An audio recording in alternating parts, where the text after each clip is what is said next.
business owners know when something's off in their business. They just don't really know where to look to start pinpointing those issues and fix them.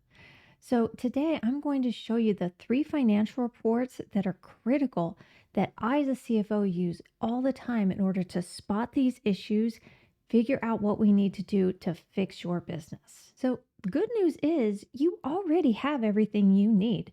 Whatever accounting software you're using should have all three of these financial reports in it. If it doesn't have these three financial reports, then you might want to consider using something else. For example, if you're using Excel, yep, you can get the data, but it's going to be a lot more difficult.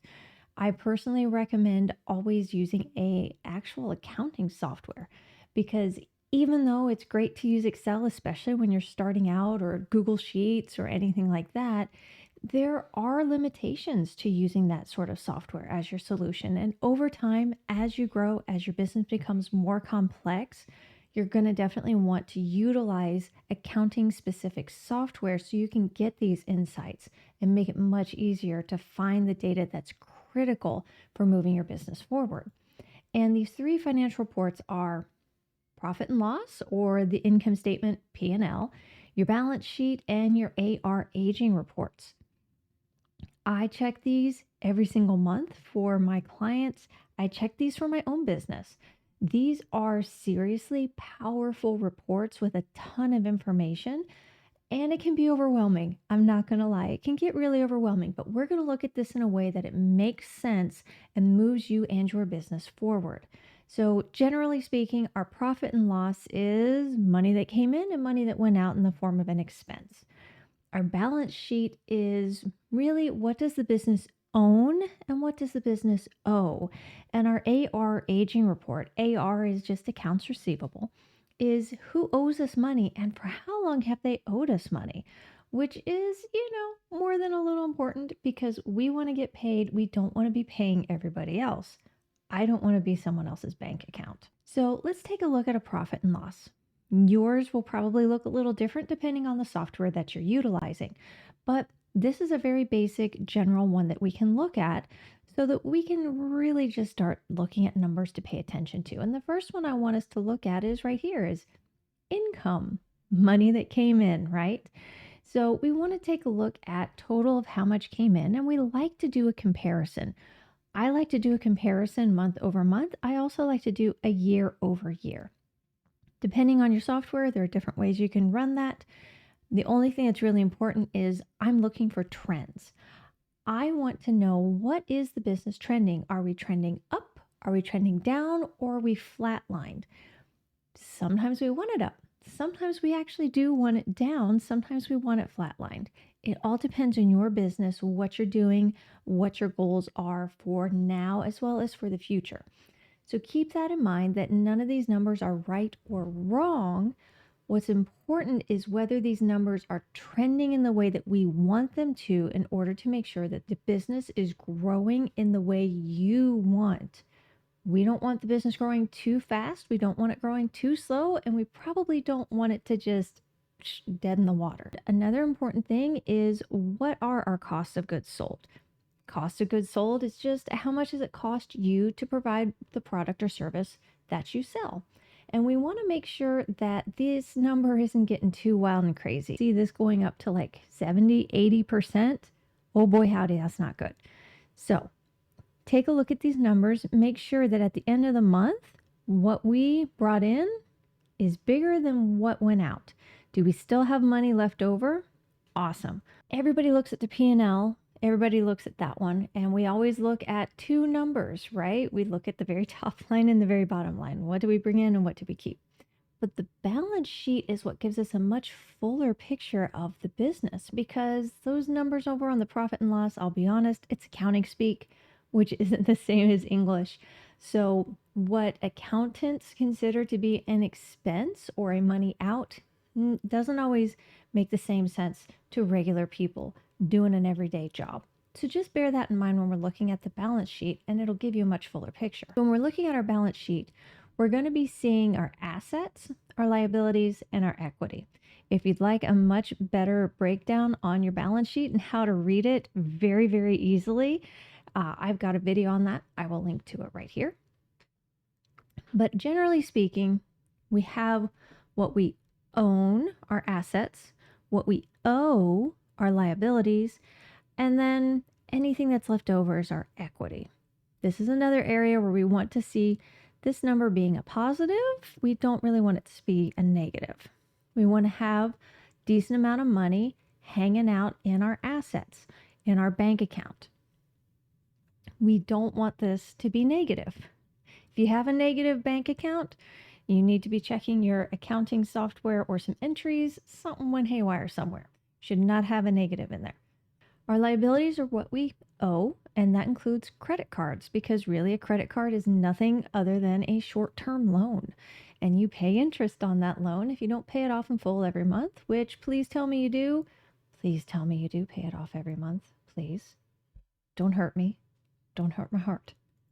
I understand sometimes you can't, but we want the goal to be paying that off in full every single month. And then, of course, everything that's left over. What's critical and important about looking at this is, again, our bank accounts. Do we have healthy bank accounts? And of course, our accounts receivable, which is people owing us money, people we've done work for who need to pay us still. If we have a whole lot going on down here with loans, is that why we have cash? Is it that we have nothing in the bank? We've got everything down here. That's not ideal. We don't want our cash to be mostly coming from a liability. We want it to be coming from an asset, something we already own, not owe. Moving on, we're going to take a look at the AR aging, accounts receivable aging. And that's literally money that people need to pay us because, hey, we did a job for them. We've given them an invoice. We're waiting on it to get paid. So looking at our AR aging, accounts receivable aging, is really just, how many people owe us money and for how long have they owed us money? And for example, if we have a 1 to 30 days, that's going to be, let's say today is July 20th, right? And we invoice them on July 1st. Well, then that invoice is going to show up here, Blue Ridge. Hey, we invoiced them on July 1st. It's July 20th. So, hey, we've got that invoice there. Now, if let's say we invoice them in May 1st, well, that's going to kick it past the 30 days. So we're not going to be seeing that showing up over here in the 31 to 60 days. This is what's really important is we have numbers in the 61 to 90 and we've got 90 plus days. And that's dangerous. That's really, really dangerous. Anything that goes to 90 days or past, it's probably never going to get paid. That's just a fact. It's a really crappy fact and it sucks. And I'm sorry about that, but it's a fact. And we need to be aware of that so that we can better run our business and make sure those invoices are getting paid. For me, I ideally want to get those paid within the first 30 days. I don't like invoices going past 30 days. That causes problems. That's when I'm talking to business owners who tell me I've got tons of sales and no money in the bank. Booyah, this is one of the very first places I'd look. You may have tons of sales and your profit and loss may say you're doing great, but hey, guess what? You aren't, because you aren't actually getting paid. People owe you too much money. Try to keep your invoices to a place where you're not getting past those 30 days if at all possible. I know depending on the work in progress, you probably are going to take a while. But hey, you know what? You can always do progress invoicing. You can always get at least part of that paid off. Just don't let it go past that 90 days if at all possible. And again, I know caveats. If you work for government, for example, you're contracting to the government, yeah, you're going to have long cycles, but plan for them, understand and know what to expect with those cycles. If we're going to cut it down to bare bones, let's cut it down to the bare bones. Profit and loss.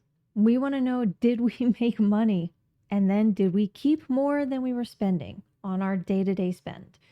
Balance sheet. Do we own more than we owe? AR aging is who owes us money and for how long have they owed us? If you pay attention to these 3 financial reports, I guarantee you it's going to answer a lot of questions and it's going to help you spot when things are getting a little a little uncomfortable, a little danger zoney, so that you can find a path around it. You can course correct before anything bad happens. Please look at these. They're not that scary. They're not that bad. I promise you. Again, I've got that video on the balance sheet. If you want to understand it a little bit deeper, again, it's very simple, but it makes it make a lot more sense. And if you want to look at more information, you want to see a deeper dive of how I analyze numbers within these, right? Taking the numbers from your financial reports and starting to look at them in a deeper level. I have a walk-up webinar on my YouTube channel. I will link that as well. And that one is 3 case studies and me literally showing you my process of how I look at numbers. I hope that this helped you because there's a lot of information. Not all of it's valuable. Know it's valuable. Spend your time on the right things in the right places, and it will serve you well. Go forth and profit, everybody.